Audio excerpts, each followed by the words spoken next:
Jesus, now we're standing in his presence. It's hard to believe that a year ago we had no idea that this place existed. And we were planning at the time just to expand with the offering of additional services. Within 24 hours of making that statement to the annual meeting of our church, we received a call from someone who said, "You really need to go look at St. Andrew."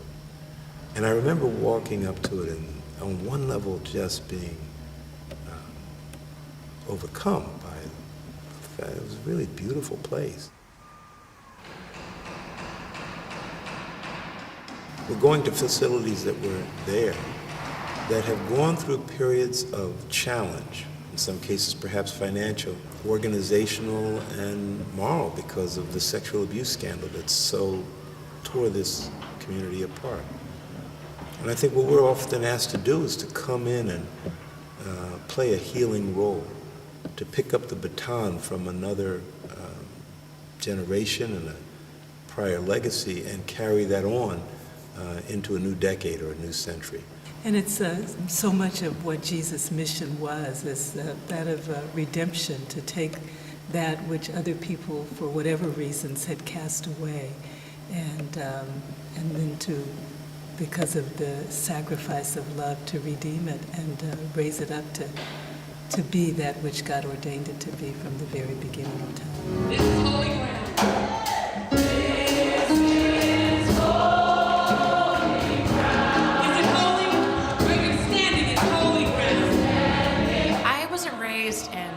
The AME church, to be honest. I was in an Episcopal church, so I kind of wondered at first, was Bethel going to be a place that I could really feel at home? And from the instant we walked in the door, the community has been so embracing of us. And that's a huge part of things, is this exuberant, extremely loving community of people. Pastor Hammond's vision for sort of a church that speaks to the world has been quite appealing to us. Now, I grew up in Nigeria, and so I'm sort of an immigrant, although I've lived now in the U.S. a long time, and my wife is from the U.S. And just the focus on trying to connect with people of all races and ethnicities has been important to us, because we want Olivia to be exposed to everyone.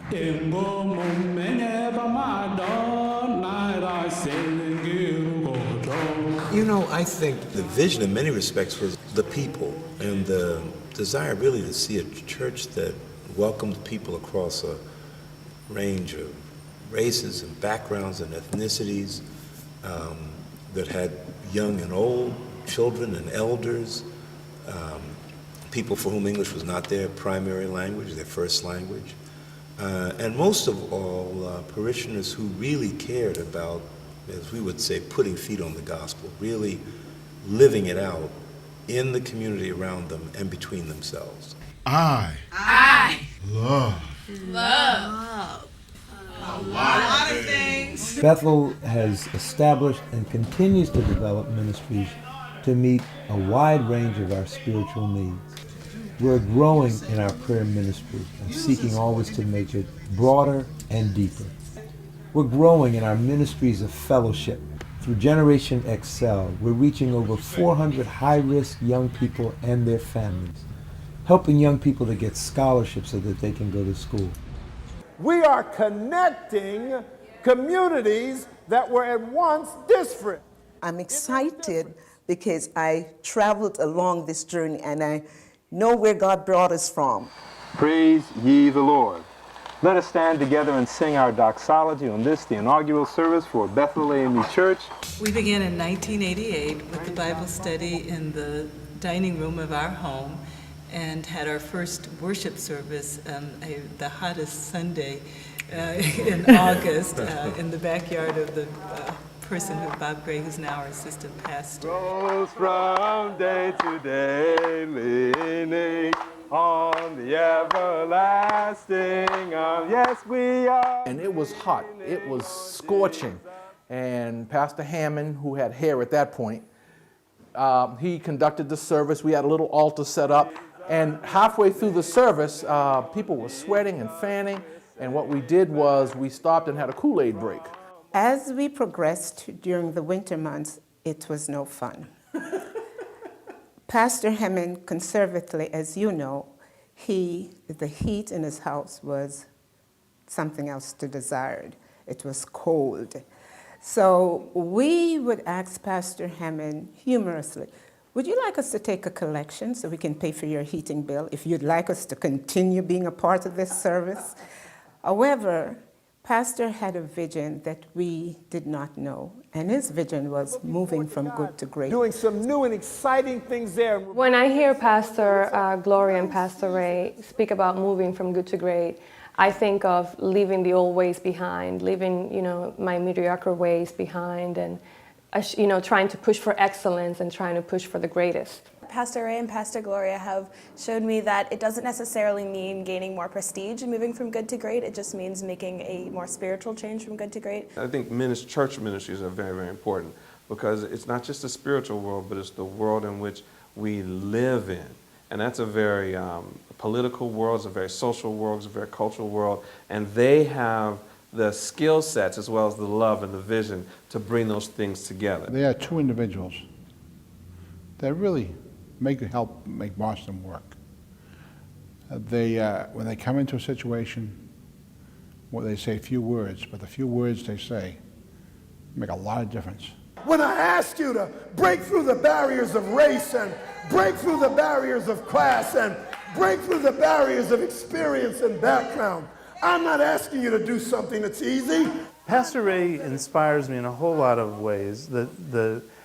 The kind of public work that he does, going into gangs, for instance, the most difficult of situations to deal with, and yet he believes that the gospel can speak in that situation and be effective.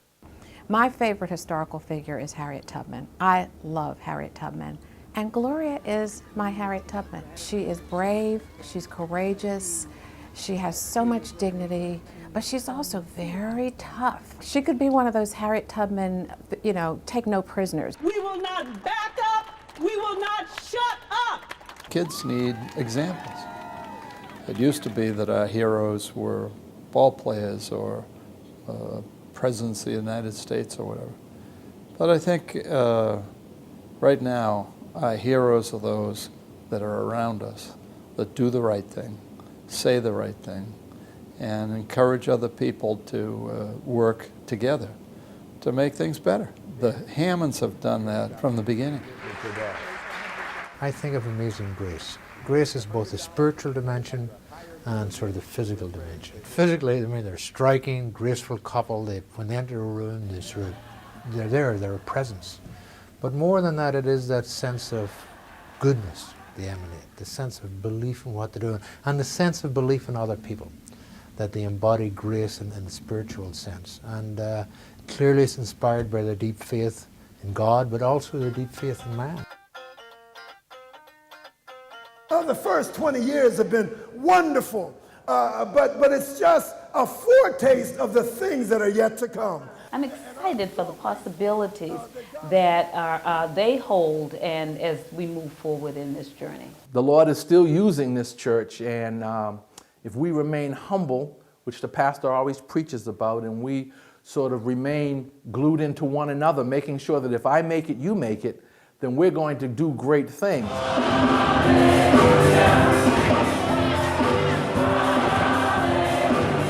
Ray and Gloria, thank you.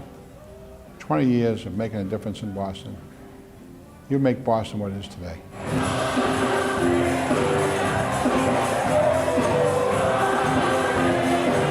To Pastor Ray and Reverend Gloria, I want to send deep affection, love, and admiration from both Dwayne and I. We are so blessed as a church to have you as our leaders. We are so fortunate that you are sharing with us the magnificent blessings that God has given to both of you. Congratulations to Pastor Ray and Pastor Gloria on 20 years, and to Bethel and all the things God has in store for us in the future.